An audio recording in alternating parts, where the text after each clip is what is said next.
con esta tercera charla después del coffee, que es justo la primera antes de la comida, ¿vale? Espero que no tengáis mucha hambre todavía. Y nada, os voy a dejar con Laura Raya, que nos trae esta charla. Bueno, veis que el título es asombroso, o sea, realidad virtual, biofeedback, una cosa que no sé qué nos vamos a esperar aquí, pero bueno, te dejo que les cuentes, ¿vale? Muchas gracias. Bueno, pues muchísimas gracias a todos y bueno, en especial por esos que ya tienen hambre, que estaba oyendo a la que bajaba, de bueno, vamos a aguantar, que esto está interesante, aunque ya tenemos un poquito de hambre por la hora. Bueno, pues como adelantaba, bueno, pues mi compañero, lo primero de todo, muchísimas gracias por estar aquí, por la invitación del TestFest a dar esta charla. Y siempre me gusta empezar, bueno, presentándome. ¿Sabes? Alguien dice, pero esta mujer que nos está contando algo, bueno, pues ¿quién es, no? Entonces, bueno, mi nombre es Laura Raya. Yo soy doctora en Ingeniería Informática, me especialicé en toda la parte del ámbito de la realidad virtual y en dispositivos de tacto virtual.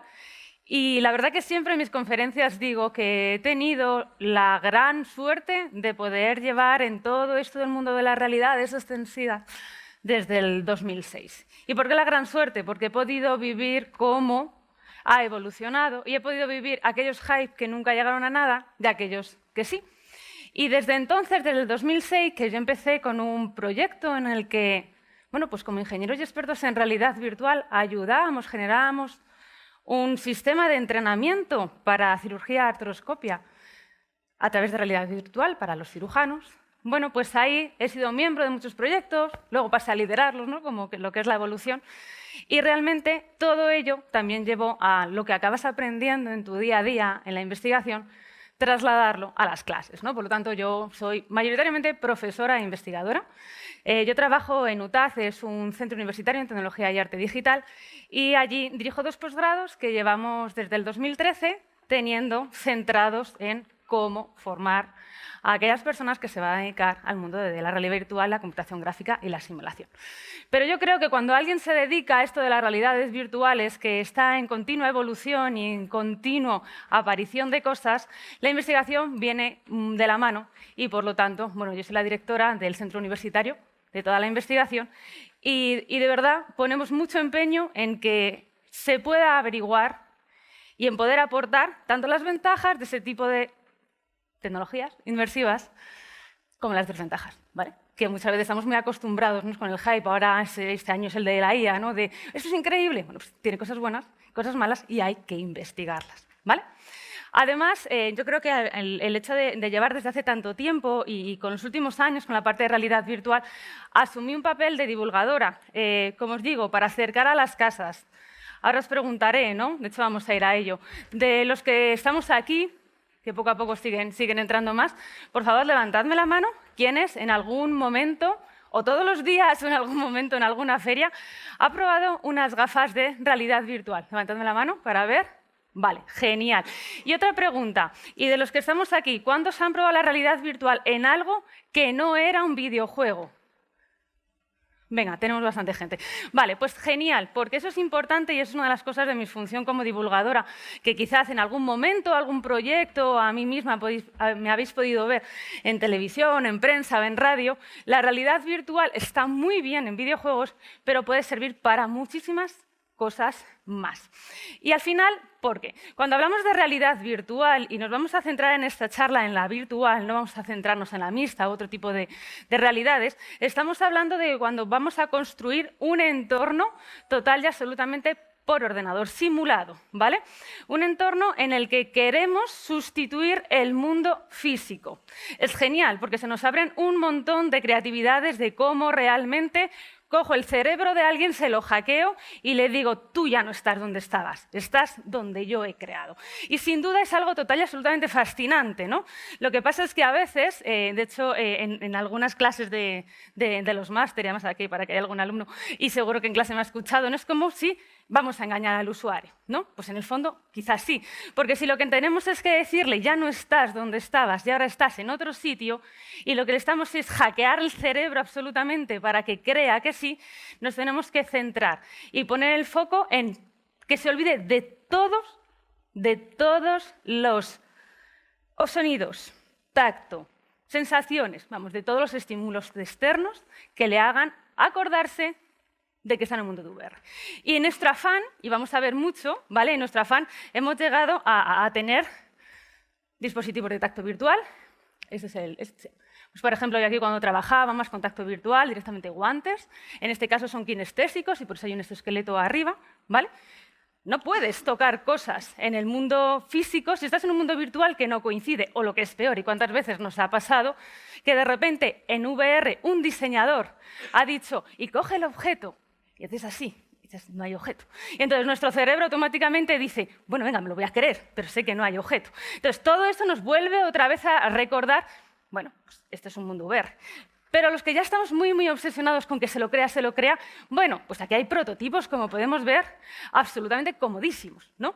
De olor virtual. Alguien pensará, ¿qué es esto? Bueno, en este caso en concreto es sabor, pero hay muy parecidos también con olor, ¿vale? He puesto esto porque es muy raro y el sabor virtual realmente está muy poco o menos evolucionado que el tacto virtual o que el olor virtual.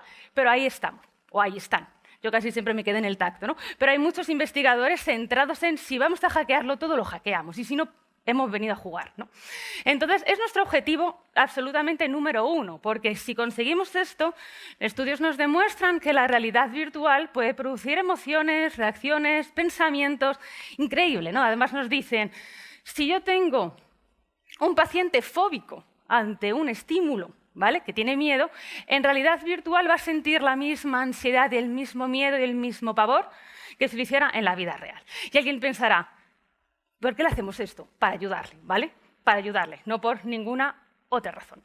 Evidentemente, en algunas aplicaciones, como os decía, la realidad virtual no las utilizamos solo para videojuegos. De hecho, yo tengo que decir que yo creo que las he utilizado para diseñar un videojuego una vez en mi vida. El resto siempre, en mi caso, me he centrado más en salud. Y aquí os pongo una imagen del proyecto Cicerón. Es un proyecto que hicimos en UTAD junto con Indra y Fundación Universia para ayudar a entrenar a personas con síndrome de Asperger a hablar en público, ¿vale? Este proyecto lo hicimos ya hace 5 años, es decir, no os penséis que es una cosa de ideas nuevas, no es que se ven todos los días, sino que ya tiene un recorrido. Y evidentemente, si no tenemos la sensación de estar presente en el mundo virtual, si en este caso este sujeto no considera que tiene a todas estas personas delante, si no siente miedo, si no siente sus nervios, no vale para nada. Y entonces se nos rompe toda la filosofía de VR. Pero es más, es que la sensación de presencia, que es vital en realidad virtual, nos puede llevar a algo muy, muy, muy, muy, muy bueno en VR, por ejemplo, en salud, o algo catastrófico.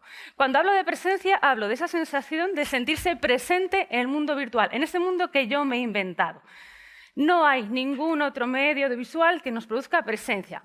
Y alguien podrá pensar, yo cuando veo una película, yo cuando veo una película y yo veo al protagonista sufriendo, pues lloro. Pero empatizo, estoy empatizando con su narrativa, con su situación. O me río, o lloro de felicidad, ha conseguido, ha ganado la carrera. Pero no creo que soy él. En realidad virtual queremos que crea que es él. Y eso es lo que llamamos presencia, que no inmersión. Pues si estamos trabajando, por ejemplo, en VR, como en este caso el proyecto Lancelot, que vamos a hablar hoy, para personas con autismo, para superar su fobia a los perros, si trato poco a poco a esa persona y no cree que el perro es de verdad, no me vale. Y lo mismo en el proyecto Virtual Transplant Reality, que hacemos en UTAD junto con el Hospital de la Paz, para distracción del dolor, hacer que los pequeños que están hospitalizados y han tenido una enfermedad hepática y han sido trasplantados, sientan menos dolor en sus intervenciones menores, ¿vale?, del día a día. Si realmente no conseguimos que se olvide que está en el hospital y le están interviniendo, no hemos triunfado. Por lo tanto, creo que tenemos claro, y si no os he convencido, sigo un rato, y lo mismo no comemos, entonces yo espero que lo tengamos claro, que la sensación de presencia es algo esencial en realidad virtual y siempre tenemos que buscarla, ¿vale? Porque no es fácil.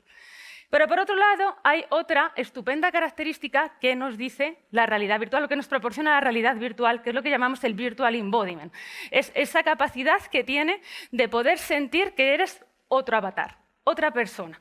Es la encarnación virtual. Nos sentimos lo que hace el avatar, cómo es el avatar. Y de hecho es una capacidad impresionante que tiene el cerebro de ajustarse, ¿no? Estaba ya hace un rato en una de las ponencias de la de las 11:30 que hablaba toda la parte de embodiment y wearables y hablaba justamente de cómo nos estamos recolocando, la inconcepción en percepción, cómo nos estamos recolocando nuestros límites. Y jugamos en VR también a eso, a engañar. Hacerte sentir que eres más delgado, que eres más gordo, que eres más alto, que eres más bajo, que eres en otra situación.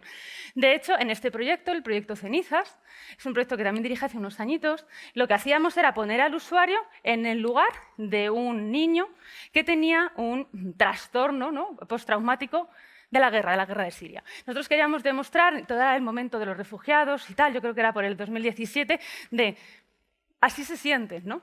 Un poco ayudémosles. Y si no tenemos la capacidad de hacer que sienta el virtual embodiment, tampoco va a funcionar. Por lo tanto, estas dos características son total y absolutamente potentísimas. Potentísimas, como os digo, porque no tenemos, por lo menos a día de hoy, ninguna alternativa audiovisual que nos las pueda producir. ¿Qué es lo que pasa? Que la realidad virtual tiene truco, que estas dos características no se pueden conseguir si no pensamos bien en ellas. Tanto es así que, de hecho, las podemos romper. Y es súper habitual verlas rotas, sobre todo el virtual embodiment. ¿Qué puede hacernos romper, hacerlo tan mal que realmente algo que en sí mismo bien hecho la VR te lo puede ofrecer, el diseñador o desarrollador nos la haya roto? Pues algo tan básico como la elección mala de un método de locomoción. La manera de moverte en VR dentro de ese mundo virtual realmente nos puede provocar mareo. A todo el mundo habrá. ¿Cuánta gente se ha mareado en algún momento por tener VR encima? Vale, la VR es horrible porque marea. Bueno, a ver, no sé, yo no quiero meterme con el diseñador, pero lo mismo era culpa del diseñador, ¿no?, que metió un método de locomoción que cómo no te vas a marear. Si tu cerebro, si tu sistema propioceptivo está todo el rato diciéndote estás quieto y lo que estás viendo en los ojos que te mueves, pues eso es la definición de mareo, ¿no? Entonces, un mal método de locomoción, un mal método de interacción nos lo rompe. ¿Cuántas veces hemos visto un videojuego que utiliza las gafas de realidad virtual para ver en estereoscopía y todo el resto lo movemos con gamepad? Entonces, bueno, guay, es mejorable, es mejorable. Hay maneras nuevas, hay maneras distintas, ¿no?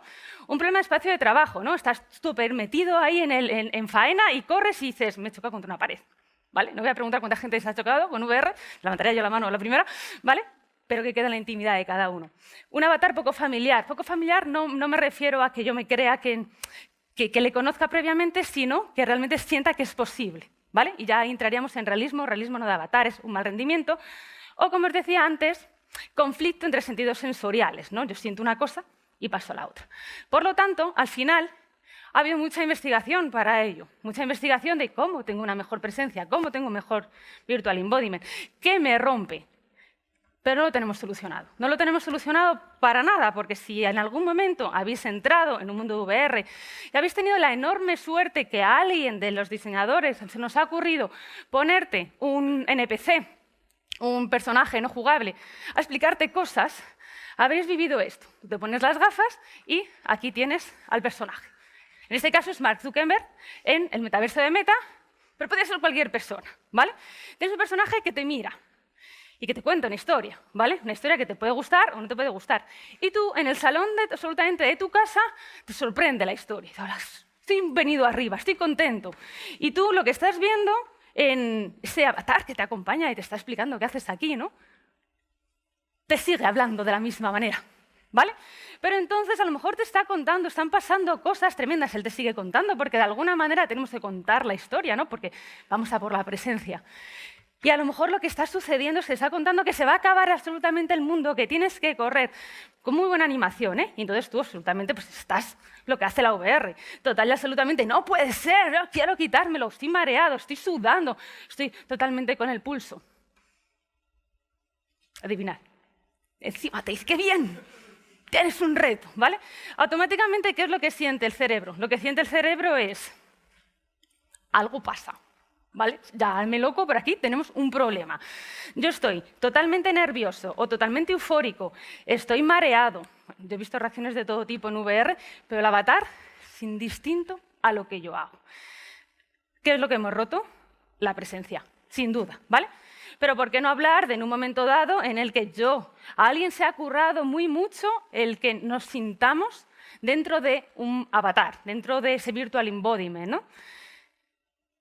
Y te lo presentan. Eres una persona mayor que viene... Bueno, Vamos a ir a superhéroes, ¿vale? Que hay el típico, el Batman Returns, videojuego, donde lo haya, ¿vale?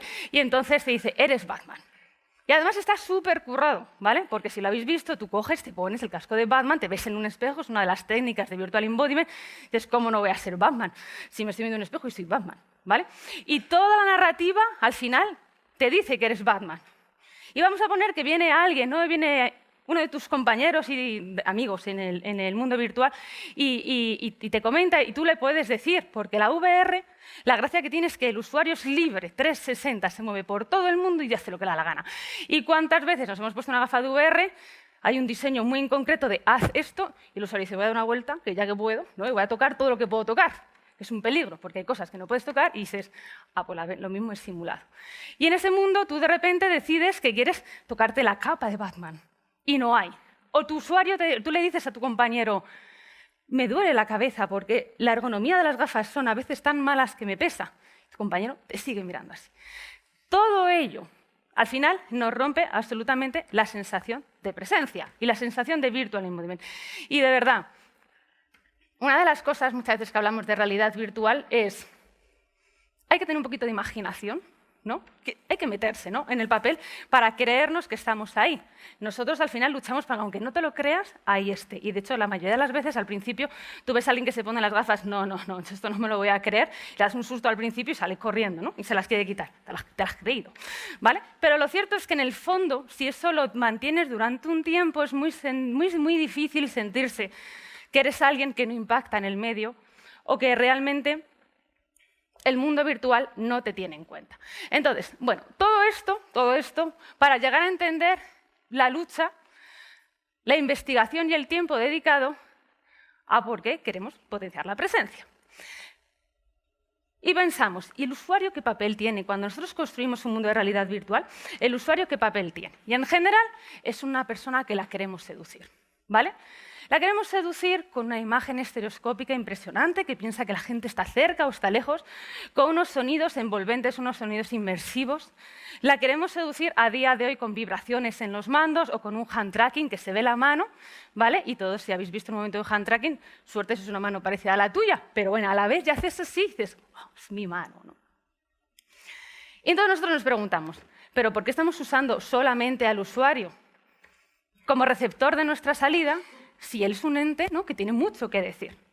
Y entonces ahí se empezó bueno, voy a empezar a cambiar las historias o voy a empezar a adaptarlo. Bueno, pues en función de la interacción. El usuario podía mover objetos, ¿no? Al principio menos. De hecho, al principio las primeras gafas, no os voy a decir yo las de 2006 porque no os imagináis cómo eran, pero las primeras gafas más de móvil no podías tocar prácticamente nada, ni siquiera te podías desplazar, no te hacían un seguimiento absoluto, ¿no? Pero bueno, vamos a meter interacción y que toque cosas y los cambie. Vamos a permitirle seleccionar menús, ¿no?, que se manifieste. ¿Qué quieres hacer? Opción A, opción B. Venga, voy a hacerlo así. O voz, ¿vale? Y con voz es verdad que hemos avanzado mucho. De hecho, la semana pasada, ¿no?, hace 2 semanas, Meta anunció, bueno, su chat GPT, ¿no?, por así decirlo, para Meta, llama 13B. Bueno, fenomenal, pero yo os pregunto, si yo estoy nerviosa o no lo estoy, quizá lo pudierais notar adicionalmente a que yo os diga, estoy súper nerviosa, ¿eh? Y alguien pregunta, ¿estás nervioso? Sí. No. Realmente el ser humano es mucho más. Si yo os puedo decir, estoy súper nerviosa desde la tranquilidad y el paseo, lo mismo no os lo creéis. O a lo mejor yo estoy hablando y de repente veis que se me corta la voz o que te pongo cara de pánico o que me caen los goterones de sudor. Existe lo que es una comunicación no verbal que el ser humano puede intentar entender al de enfrente sin tener que explícitamente decirle qué le pasa. ¿Dónde intentamos aplicar esto? De poder adivinar qué le pasa al usuario para que el entorno virtual se adaptara a esas sensaciones. Pues lo hicimos en el proyecto Lancelot. Os adelantaba antes, el proyecto Lancelot es un proyecto que hicimos en UTAD de la mano de Fundación Orange, ¿vale?, en una convocatoria que tenía de tecnologías accesibles para personas con autismo. Trabajamos con una fundación, la Fundación Pauta, que se centraba, y hablo en pasado porque tuvo muchos cambios después, ¿vale?, en poder ayudar a personas con autismo Bueno, pues a mejorar su relación, su capacidad de interacción social, ¿no? Y una de las mecánicas, hay muchas, muchísimas, ¿vale? Pero una de las dinámicas que se hace en general es a través de perros. Al final, el animal es una entidad que te puede dar cualquier tipo de reacción, de emoción, pero que es muy directa. Es decir, no tiene un doble sentido, no tiene una ironía. El ser humano es mucho más complejo, ¿no? Pero nos encontramos que, por circunstancias, pues, muchas veces hay una fobia a los perros. Entonces nos pidió, ¿no? Fundación Pauta, podemos utilizar en realidad virtual, ya que habéis utilizado la realidad virtual para hablar en público, para personas con síndrome de Asperger, lo podemos hacer para perros. Y entonces nosotros nos tuvimos que proponer, y así hicimos, hacer 2 aplicaciones. Una aplicación que se ejecutará en la gafa, con una serie de entornos simulando con una serie de animales, perros, y una aplicación en la que pudiéramos controlar las variables del estímulo y cómo se incrementa, ¿no? Cómo se va aumentando la exposición al estímulo fóbico. ¿Por qué? Porque en general, con el equipo de psicólogos con lo que trabajamos, para superar una fobia, hay a quien le hace más gracia o hace menos, te exponen al miedo, pero te exponen de una manera controlada y te exponen de una manera total y absolutamente incremental. Y alguien dirá, ¿pero para qué? Pues necesito la realidad virtual para hacer eso porque yo cojo y traigo un perro. Bueno, pues porque al final la fobia viene parametrizada por muchas cosas que a veces en la vida real no se puede controlar. Y no digamos cuando, por ejemplo, la fobia es a volar un avión, ¿vale? A ver cómo vas parametrizando. Despego y aterrizo. Dices, la gente que quiere ir al Caribe que se aguante que estoy ahí en una terapia de fobia, ¿no? Es difícil. Entonces, la realidad virtual es buenísima, precisamente por todo lo que hemos hablado hasta ahora. Precisamente porque hablamos de que te hace sentir dónde estás y te olvidas de dónde ya no estás.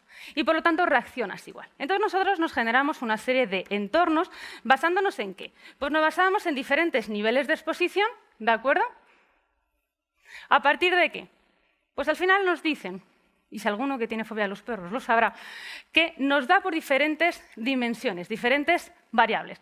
Por un lado, bueno, pues evidentemente el tipo de perro nos llama la atención. La edad del perro, ¿vale? No es lo mismo, por ejemplo, un boxer adulto que un chihuahua cachorro o un boxer o un labrador, ¿vale? Un golden cachorro. El escotés no te da, ¿no?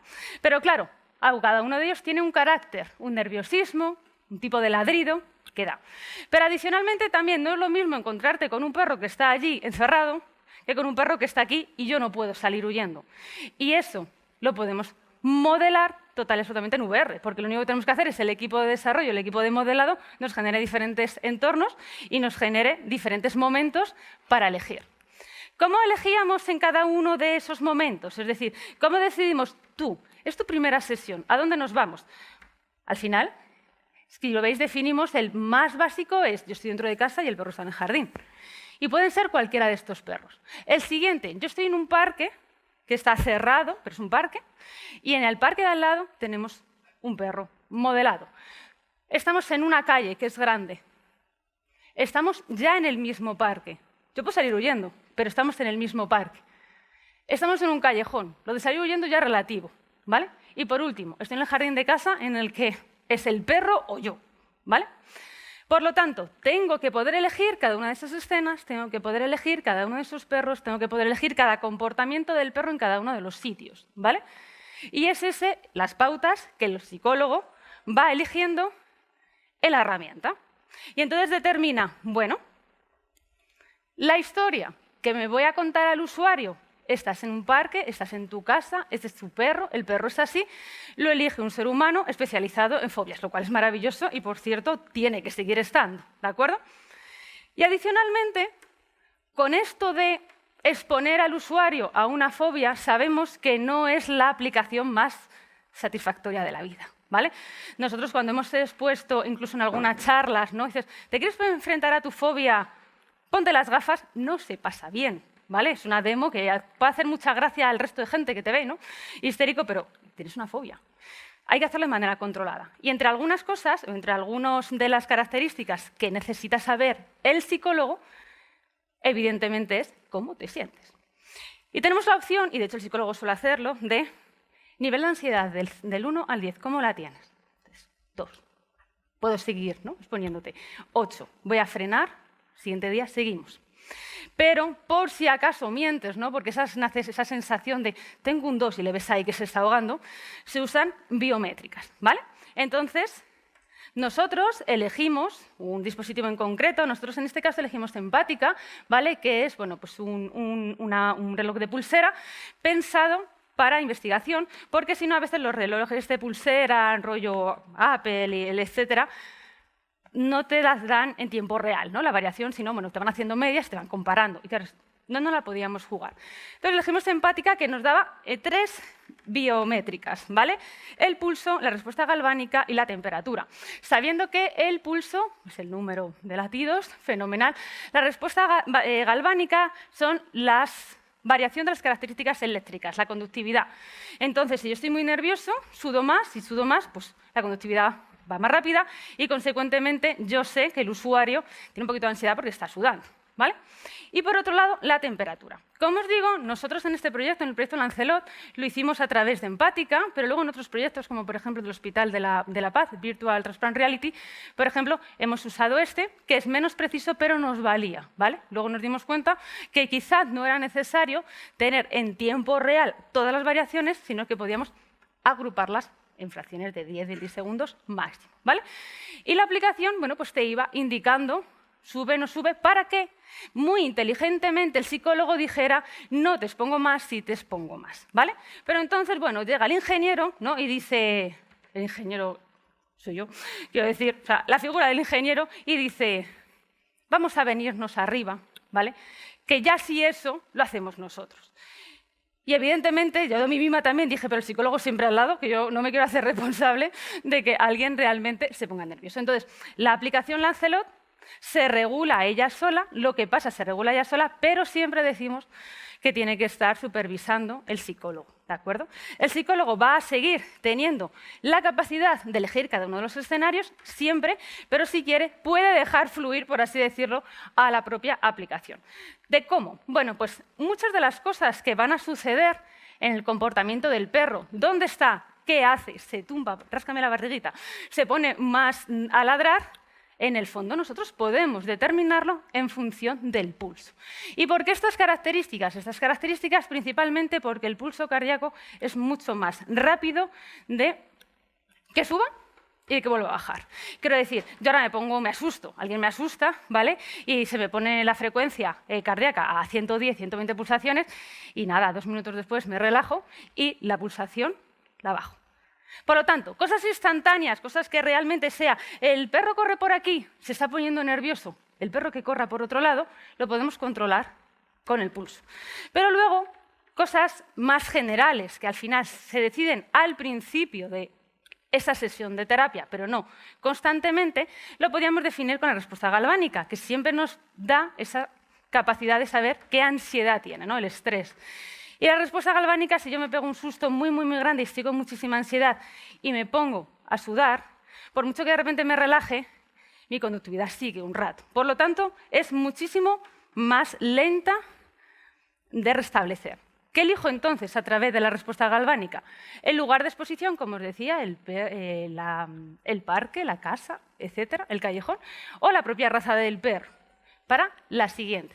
Pero esto lo decíamos y lo hacíamos en tiempo real, porque estábamos todo el rato determinando qué podía pasar en función del biofeedback. Entonces, por ejemplo, ¿vale? Una de las características, porque íbamos metiendo bastantes, una de las características que controlaba Lancelot por sí sola era, en función de la edad, que tenía que decir el psicólogo, la edad del paciente, sabéis que tenemos una serie de tablas que nos dicen, bueno, la intensidad, ¿no? De esa variación, esa variabilidad cardíaca, cómo ha cambiado y a qué ritmo de porcentaje me está cambiando. En función de cómo iba variando, nosotros hacíamos un porcentaje en aumento y disminución, por ejemplo, como os digo, del caso de la distancia del perro, pero que sin ningún problema puede ser del propio comportamiento. De hecho, simplemente para que veáis a modo de ejemplo, sin el usuario que estaba con las gafas, estaba delante del perro y el perro pues estaba a 2 patas, o el perro estaba tumbado, una sensación de confianza plena del perro a ti, pero tú empiezas a ponerte nervioso porque está muy cerca. Evidentemente no hace falta que el psicólogo haga absolutamente nada porque toda la historia se va a cambiar. ¿vale? Lo que estaba pensado inicialmente de que el perro siga por aquí y tú tengas la sensación de poder estar, automáticamente el perro se va a ir alejando.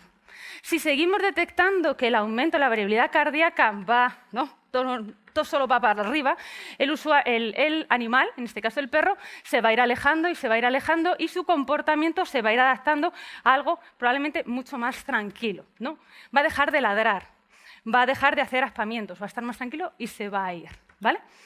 Pero claro, si tú tienes un perro y te estás empezando a poner muy nervioso, en el fondo lo que quieres es que se lleven al perro. ¿Qué hacía el sistema? Bueno, pues para evitar momentos descontrolados, que recordemos que siempre está el psicólogo ahí, ¿vale? Que no le dejamos solo ante el peligro. Adicionalmente, Lancelot lo que hacía es, si ya superamos esa franja que nos dice en roja, cuidado, que no podemos superarla, entonces automáticamente ya no es que el perro se aleje, sino que el perro va a desaparecer y te vamos a trasladar de una manera muy paulatina dentro de la casa, lo que es la zona de refugio, que es de hecho donde Lancelot empiezas, ¿vale? Si os acordáis, el nivel 0 de exposiciones, yo estoy dentro de mi casa y habrá un perro ahí fuera, pero hay una cristalera que no me deja que el perro venga hacia mí. ¿Por qué esto? Y es súper importante, ¿vale? Cuando yo insisto que nosotros nos peleamos o luchamos o investigamos e insistimos en hacer creer al usuario que está en ese entorno virtual, y sobre todo si estamos aplicando el tema de la realidad virtual para fobias, tenemos que evitar absolutamente que el usuario en un momento desgarrador y de ansiedad se quite las gafas, ¿vale?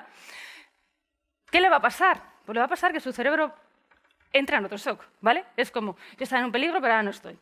¿Qué ha pasado? Probablemente rompemos el avance y rompemos la confianza para sesiones futuras de que eso está ahí, de que me puedo quitar las gafas. Entonces, automáticamente, en el momento en el que yo empiezo a tener un poquito de sudoración con respuesta galvánica, dice, yo me quito las gafas, que a mí esto no me interesa, ¿vale? Claro, precisamente lo que necesitamos es poder controlarlo. ¿Sabéis si alguien ha ido en algún momento a una terapia de superación de fobias? Bueno, pues entre otras cosas, a veces es hipnosis, a veces son visualizaciones y a veces es directamente real, ¿no? Y visualización es una de las cosas que más cuesta es, ¿estará el usuario visualizando? Entonces, evidentemente, hay técnicas psicológicas que te van preguntando y te vas metiendo, pero todos hemos tenido en algún momento, ¿no? Si alguien, por ejemplo, hace meditación, que tú estás visualizando una cosa y de repente te pasa otro pensamiento, ¿no? Claro, en realidad virtual tú puedes cerrar los ojos, pero claro, yo te estoy poniendo el ladrido, te estoy recordando que ahí está. Entonces, digamos que ya no depende de ti visualizar, sino depende de nosotros lo que te estábamos mostrando. Pero si tu cerebro, que le hemos conseguido engañar y que está respondiendo igual ante ese perrito en VR, sin ningún tipo de peligro, y de manera total y absolutamente maleable el comportamiento del perro, ¿vale? Si tú de repente conectas con aquella experiencia en la que te la quitaste de golpe, nos va a costar otra vez muchísimo más poderte generar la presencia. Por lo tanto, siempre que utilizamos VR para técnicas en las que la sensación de que realmente estés ahí es imprescindible para el éxito, tenemos que evitar que pase esto. Es más, hay técnicas psicológicas que nos dicen que, si habéis visto las gafas, ¿no? Las últimas gafas, las Meta Pro o las Quest 2, que ya tienen estas camaritas delante, que principalmente nos sirven para posicionarnos y para no tener que tener cables y para no tener que tener faros taladrados en las casas. Si además también nos están sirviendo para poder ver las aplicaciones de realidad virtual, sobre todo con este tipo de objetivos, deberían volver a realidad virtual de manera paulatina. Es decir, poquito a poco tú vas viendo que el mundo VR se va y aparece el real. ¿Cómo terminan a día de todas las aplicaciones de VR? Chimpún. Entonces tú estás totalmente y dices, yo estoy aquí, bueno, pues Darth Vader, ¿no? El juego. Yo estoy aquí, bueno, increíble, soy un Jedi malo. Chimpún. Alguien grita, a comer, te lo quitas, ¿no?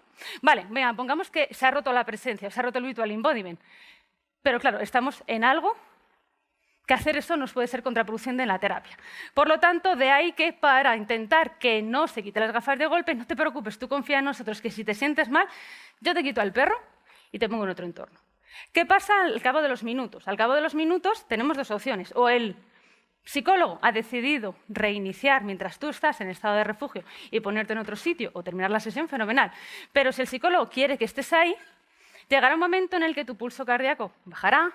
Aquí ponemos una música de relajación, ponemos un audio de relajación y llegará un momento en el que quizá volvamos aquí y nos vamos hacia atrás. El perro vuelve a aparecer tranquilo y se va acercando, pero todo el rato vamos chequeando. Si tú vuelves a subir, el perro se va, y si tú vuelves a bajar, el perro vuelve. Imaginad que esto es imposible hacer en la vida real. Con todo el amor que tenemos a los perros, es imposible saber o controlar que un cachorro golden va a estar ahí, dice, está quieto, que está nervioso. Va a estar ahí con su rabillo, viniendo por aquí, explicárselo, ¿no? Por lo tanto, en VR tenemos la capacidad de controlar absolutamente todo, ¿no? Como marionetas, para que se pueda adaptar a todo. ¿Qué conseguimos con esto? Pues por un lado conseguimos un sistema que empieza a ser inteligente, que se adapta al tratamiento de las fobias, pero se adapta en función de cómo se siente el paciente. Claro que le seguiremos preguntando, pero recordar que si yo estoy en un mundo virtual en el que yo no veo a un psicólogo y hay una voz desde fuera que me dice, la ansiedad, del 1 al 10, ¿cómo vas? Que hablábamos antes, que me vuelve a romper la presencia. Y por lo tanto, menos me creo que el perro es real y menos voy a poder trasladar esa sensación que yo estoy ganando de confianza hacia el perro luego en la vida real. Alguien me preguntará, este es un proyecto de investigación que hacéis en una universidad, hacéis con Fundación Orange, pero ¿en las clínicas de psicología realmente hay psicólogos utilizando esto? Sí. Sí las hay. Y habrá más. De hecho, psicólogos es uno de los cuerpos sanitarios que más están avanzando en la aplicación de la realidad virtual, porque, como os digo, tiene unas características de que va a pasar lo que el psicólogo quiere que pase en ese entorno. ¿De acuerdo? Y os digo, yo con la psicóloga o con el equipo de psicólogos con el que trabajamos, lo utiliza en su día a día, no en investigación. En su clínica, un usuario viene y dice, tengo fobia. Y ella te dice, mira, te lo puedo empezar a hacer sesiones en realidad virtual y luego trasladamos, o sesiones normales. Yo te voy a decir, las sesiones de realidad virtual te van a costar un poquito más, ¿vale? En este caso, ¿vale? Pero son mucho menos. Y las normales, las tradicionales, es el precio de siempre, pero más. Y ha llegado a demostrar cómo con realidad virtual se necesitan menos sesiones para superar la fobia, acercarse a la superación de la fobia, cuando lo hace con VR. Por lo tanto, que tengáis en cuenta que no es una cosa muy loca en este sentido de personas con autismo. No, no, no, que es algo en su día a día y que en este caso nosotros lo que estábamos metiendo a eso, y daros cuenta que este proyecto nosotros lo iniciamos en el 2018, ¿de acuerdo?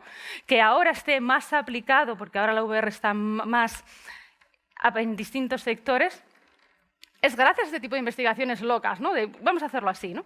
En este caso es, en vez de tener única y exclusivamente, que ya es suficientemente difícil, una APK hecha en VR con un diseño y con un entorno que te produzca presencia virtual embodiment al máximo posible para superar una fobia, y además, una aplicación, una app o una web que controle remotamente todo lo que pasa en esas gafas y que te indique, personalice, como clínicamente yo considero.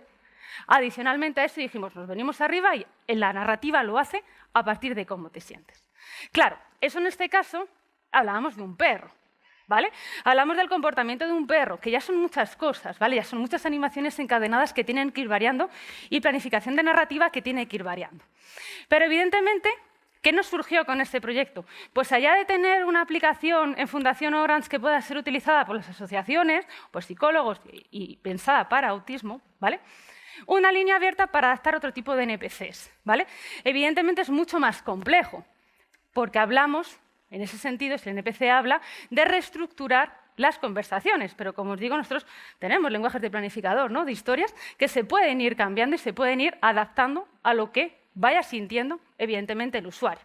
Es decir, una narrativa hecha a medida. No estamos hablando de elige tu propia historia, no estamos hablando de Bandersnatch, que podía ser, sería genial, ¿vale? Pero sería complicado, me voy a poner muy nervioso para que pase esto, ¿no? Al final también tenemos que pensar y dices, bueno, que el usuario lo elija. Pero estamos hablando de un mundo en realidad virtual que realmente sientas que él, ese mundo VR, piensa que estás ahí. Porque una de las sensaciones más importantes cuando empezamos a multijugador es la presencia social. Cuando hablamos de metaverso, famoso metaverso que viene aquí y nos va a cambiar un montón de cosas y que probablemente el Internet evolucionará a eso en diferentes características y opciones, ¿vale? Cuando realmente sea beneficioso, y en muchas que las hay, y en otras quizá no sea necesario, evidentemente que sea multijugador nos da más o menos que el de enfrente va a saber.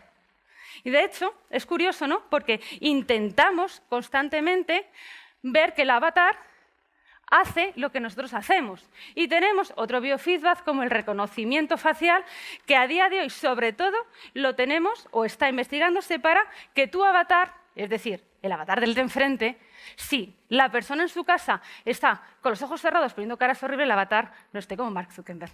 Así.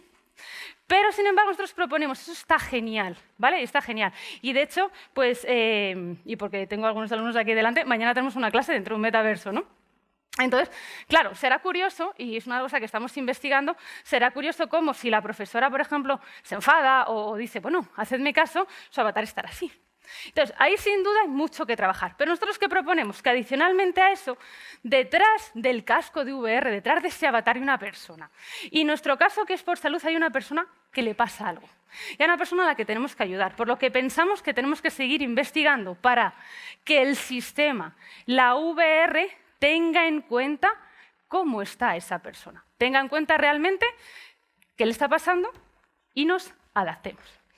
Evidentemente, y con ello, con esto termino, una de las cosas más allá del biofeedback, más allá de la VR, más allá de la aplicación en este caso, ¿no?, para fobias y para niños con autismo, quiero que os quedéis con esto. Para los que les llaman la realidad virtual, para los que quieran dedicarse a ella, tenemos siempre que recordar que todo lo que permita en VR tener presencia, todo lo que permita mejorar el virtual embodiment, nos va a diferenciar. Esas gafas, ese entorno quizá tan costoso a veces o de adquirir o de crear, de cualquier otro medio de visual. Y cuando echas tantas horas en algo que sea diferencial y que pueda ayudar a tanta gente, ¿vale?, yo creo que merece la pena. Y con esto, muchísimas gracias por haber aguantado ese hambre.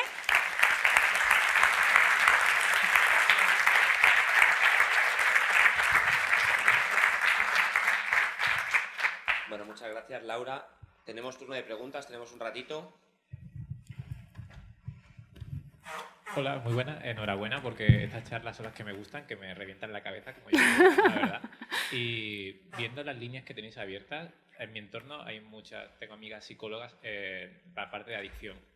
¿Habéis trabajado en cómo podría ayudar esto a gente que necesita tratar adicciones, ya sea pues de drogas, juego y demás? Nosotros, personalmente, en el grupo CINUSLAB, que es el grupo de investigación que tenemos en UTAD, no hemos trabajado con adicción, pero la psicóloga con la que trabajamos, que también está en el grupo, sí. ¿Vale? Al final, la parte de la terapia de adicción también muchas veces va al ser capaz de que esté ahí y no responder a ello. Entonces, ponerle en situaciones en las que digamos que como ella trabaja es distinto a fobia, ¿no? Fobia, empiezas con eso y terminas en realidad, pero ya va mucho más rodado.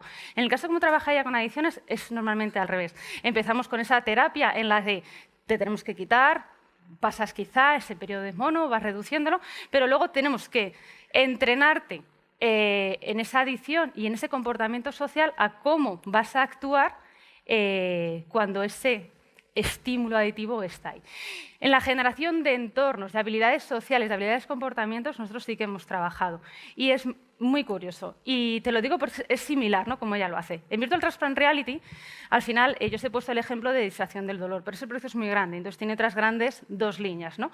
Y nos centramos en que asumas la enfermedad que tienes, que no es fácil. La enfermedad, en el fondo, es un niño que ha tenido un problema de hígado, que lo hemos tenido que trasplantar, ¿vale? Y a partir de ahí ya no tiene el problema de la enfermedad de hígado, pero tiene una enfermedad crónica para toda su vida, que es trasplantado. No pasa nada, va a vivir una calidad de vida genial, pero para no atacar su órgano, durante toda la vida va a tener que tomar inmunosupresión, ¿vale? Y esa pastilla inmunosupresora, que en el fondo te está salvando la vida para que tu cuerpo no ataque a ese órgano trasplantado y por lo tanto dejes de vivir, en el fondo te da muchos inconvenientes. Ese es inmunosupresor. Cuando coges cualquier cosa, una infección, ¿no?, pasaba con el tema del COVID, va mucho más allá. O sea, te estoy menguando el sistema inmunitario para que no ataques a ti mismo, pero tampoco a otros virus, ¿no? Entonces, pasa, y nosotros hemos visto, y lo vimos, cómo esos niños aprenden a caerse con los codos desde pequeño, ¿no?, porque no se pueden poner manos, hay que reducir. Pero claro, toda su vida se condiciona. Toda su vida se condiciona el inmunosupresor. No penséis que inicialmente es una pastilla y ya está. No, son dos polvitos, o sea, dos mezclas con polvitos que se tienen que tomar a una hora determinada. dejas de ir a los cumpleaños, por los cumpleaños de peque. En el Burger King a las 5, pero tiene que ser en ayunas, la pastilla. Entonces dices, ya no puedo ir. Y hemos notado que entonces llega el momento adolescente y tienes una hartura, una revolución de hormonas que dice, bueno, me voy a tomar la pastilla. Porque es tu padre el que te la está pidiendo. ¿Qué pasa con la pastilla inmunosupresora? En el caso de los trasplantes, súper peligroso, sobre todo en el hígado, porque para cuando empiezas a tener síntomas de que estás rechazando el hígado, muchas veces es demasiado tarde y se mueren. ¿Vale? Entonces, ¿nosotros qué hacemos en VTR? Entrenamos la situación de, tú estás con tu grupo de amigos y te dice, vámonos de fiesta, vamos a emborracharnos y vamos a las 5. Entonces, ahí sí que era una especie de Bandersnatch con opciones y le entrenábamos. ¿Qué dices? Voy, pero yo no puedo beber. No voy, paso de todo, y entonces lo que acaba pasando es que entras en un odio contra la pastilla y la dejas. Pues de esa manera similar, entrenar situaciones sociales que te permitan decir, adicción al alcoholismo, no voy a beber o no voy a visualizar o voy a aplicar una técnica de empezar, no muchas veces son, voy a contar números impares, números primos para no estar pensando quiero beber, sino mantener el cerebro. Eso en VR nos es muy fácil hacerlo. Entonces, sí, hay aplicaciones para adicción y muchas veces van por esa línea.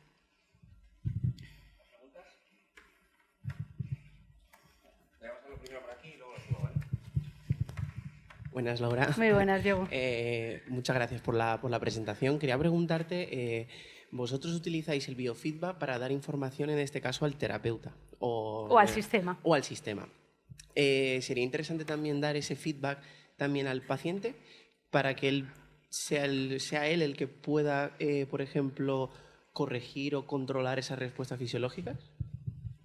A ver, realmente si el paciente a la tercera sesión entiende que si el perro se está alejando, ya está viendo que está nervioso. Pero yo personalmente no lo recomendaría. Esto es como, tienes un ataque de ansiedad. A ver, lo estás sintiendo. Y ahora imagínate un número delante. 160 pulsaciones, 160, te está dando infarto. Lo mismo no le relajamos. ¿Vale? Tienes una sudoración, lo estoy notando. Entonces, yo, sinceramente, yo no lo recomendaría. Ahora, evidentemente en el equipo hay psicólogos. Siempre hay un psicólogo en un momento dado.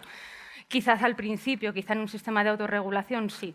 Cuando yo, por ejemplo, he vivido en alguna investigación que hemos hecho en si es interesante que lo sepa, nos vamos de fobias. Es que en el momento en el que nos vayamos a una terapia clínica es que estamos en un momento peligroso. Y yo te digo que yo he vivido gente con la que al final, por mucho que nos hemos intentado, le hemos tenido que quitar las gafas, le hemos tenido que llevar y hacer relajación con bolsas porque se está ahogando. Porque la VR, además y tú, tenemos un vídeo en clase con Diego que era súper escéptico, no me lo voy a creer. Y el vídeo, yo lo publiqué en mi red, en LinkedIn, de no puedo más. ¿Ves? No te lo creías, pero sí pasa. Pero es muy peligroso en ese momento porque estás enfrentando a alguien a una fobia, es algo serio, ¿vale? No es un miedo, o sea, no es un... Me gusta, a mí me da miedo las arañas, no es una fobia, es pánico y evitas para poder hacerlo. En ese caso no, pero cuando yo te digo que sí, lo hemos vivido en ejercicios de relajación. El mindfulness, ¿no? Aquí todos enganchados al mindfulness, de alguna manera hemos detectado que estamos desquiciados, que vivimos solo con estrés, entonces voy a hacer mindfulness. Entonces hay aplicaciones de VR de mindfulness. Entonces yo recuerdo una que precisamente tenía los sensores y si te ponías nervioso, llovía. En un entorno y llovía. Entonces, ¿para qué era? Para que tú te centraras, respiraras y dijeras, está lloviendo, me estoy poniendo nervioso, estoy pensando que voy a hacer de cena. No, espera, voy a volver, ¿no? Ese foco de mindfulness, atención plena, y relajo y dejaba de llover. Entonces, no le estabas diciendo que te subía, pero sí que estábamos diciéndole, se te está virando a otra cosa, vuelve con mindfulness. Y entonces, indirectamente le estamos diciendo, porque lo que estábamos mirando era pulso, que le estaba pasando con el pulso. Buenas. Muy Muchas buenas. gracias por la charla. Gracias. Tenía una duda con respecto a la locomoción que comentaste al principio de cuando mueves al usuario y él no se siente que se está moviendo. Por ejemplo, en el entorno del perro, ¿cómo haces para transferirlo dentro de un espacio seguro y que él no se rompa la sensación de inmersión? En este caso no le dejábamos moverse. Pero cuando decías que lo trasladabas al espacio de dentro... En este caso le trasladamos muy lentamente en un ir a oscuro y aparecía en el otro lado. No le dejamos en el oscuro, no le podíamos dejar mucho tiempo, porque eso es para que uno diga, ¿pero qué me estás haciendo? ¿No? Pero se iba y automáticamente aparecía en otro lado. Digamos, más es una mezcla. En el oscuro no le podemos dejar nunca, y además porque lo hemos probado, si tú vienes en un momento en el que viene un perro y dejas en el oscuro, o sea, eso me parece muy cruel y ante No, si no se te ha pasado la fobia, así no se te pasa, ¿vale? Pero en este caso no le dejábamos mover. Y también te digo, no le dejábamos mover, entre otras cosas, porque cuando nosotros empezamos ese proyecto, las gafas con las que trabajábamos, mayoritariamente las que podían estar en las clínicas, no tenían posicionamiento absoluto. Y al final eso hace, y nosotros lo vemos, ¿no? Lo vemos cuando están en camilla, están en el hospital. Trabajamos con el equipo de investigación o trabajamos con los alumnos del máster en computación gráfica y de repente vienen y dicen, he metido no sé cuánto y tal, genial. Y dices, vale, el usuario está en camilla, ¿no? Tenemos otro en la UCI que reactive y está en camilla y en estado de delirium. Está guay que tú le quieras meter ahí un montón de manos, pero no se puede mover, no puede mirar hacia atrás. Entonces, en este caso, aparte de que las clínicas, o sea, las asociaciones con las que estábamos trabajando, mayoritariamente tenían ese tipo de gafas, ¿vale? Adicionalmente, el psicólogo nos comentaba que lo que querían era que se moviera el entorno, no que se moviera él. Porque yo estoy segura que viene el perro y entonces yo me voy, ¿no? Entonces, al final lo que queremos es, tú te estás quieto, no te preocupes que el perro se irá. Ahora bien, si no estamos aquí, si a mí alguien me dice, ¿qué método de locomoción recomendarías en VR que no me rompa la presencia y no me maree? Siempre voy a decir, si se puede el espacio de trabajo suficientemente amplio en la vida real para cubrir el espacio de trabajo virtual, un escape room. Es decir, es que como no sé cómo explicaros sin no estar media hora. Pero vamos, me muevo un metro en el mundo físico, me muevo un metro en el mundo virtual. Si no, que es habitualmente, no es tan pequeño, un teletransporte, que es lo que habréis probado muchas veces, que das y te mueves. Ahora, un gamepad, yo soy muy poco amiga del gamepad, ¿vale? Salvo que hay unos parámetros en concretos de diseño, de una velocidad en concreto, no giros, etc. Porque ahí sí que, aparte de marear, es que atentas con tu propio sistema vestibular, entonces te acabas mareando. Gracias. Vale. Nada, muchas gracias. Ya estamos con la hora, ¿vale? Así que ahora ya tenemos la pausa pues, para que podáis ir a comer y descansar un ratito. Muchas gracias, Laura, por tu tiempo. Muchas gracias. Gracias.